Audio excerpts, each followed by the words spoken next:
नमस्कार आपण देखुछन्ते गुरुपदनाथ ऑफिशियल। आज आम टॉपिक नवा वाराणसी। आपण निश्चित भाव मन को आसुव वाराणसी कौन मुझे कही रखापी चाहूँगी। वाराणसी हूँ एस राजमौली नेक्स्ट प्रोजेक्ट जहाँकि भारतीय सिनेमा रे एक बिग बजेट रो सिनेमा कहले अत्युक्ति हम ना।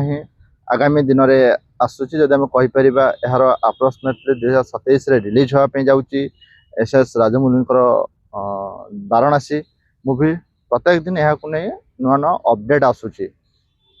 मुख्य चरित्र अच्छा महेश बाबू। जदि आम कहीपर कि ए सिनेमा 1200 रु 1300 कोटी टका भितर खर्च होची सिनेमा रे।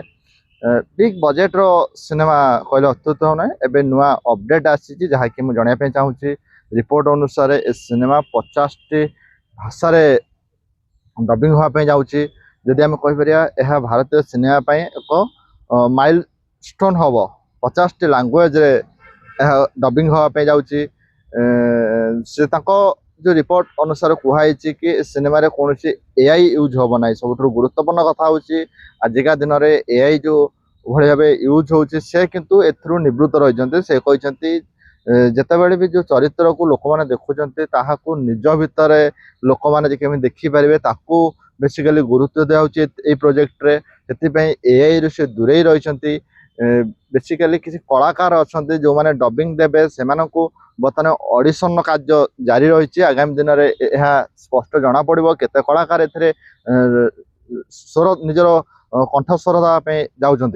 किंतु एथरे आम कहीपर कि से गुरुत्वपूर्ण कथा हूँ एआई रु संपूर्ण भाव से निवृत्त रही। एस राजमौली ए सिनेमा बिग बजेट रो सिनेमा कहले अत्युक्त हम ना।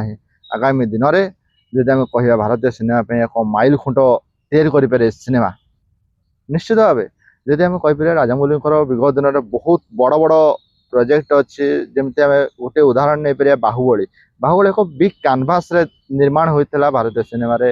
एक माइल खुंट तैयारी करथिला सिनेमा। प्रभास थे यार हीरो थे। बर्तमान जो अपडेट आसूची वाराणसी 2027 रिलीज हम। प्रभास बाबू यार बर्तमान हीरो अच्छा। आगामी दिन में अपेक्षा ए सिनेमा दर्शक मानू केते मात्रा रे प्रभावित करुच्ची।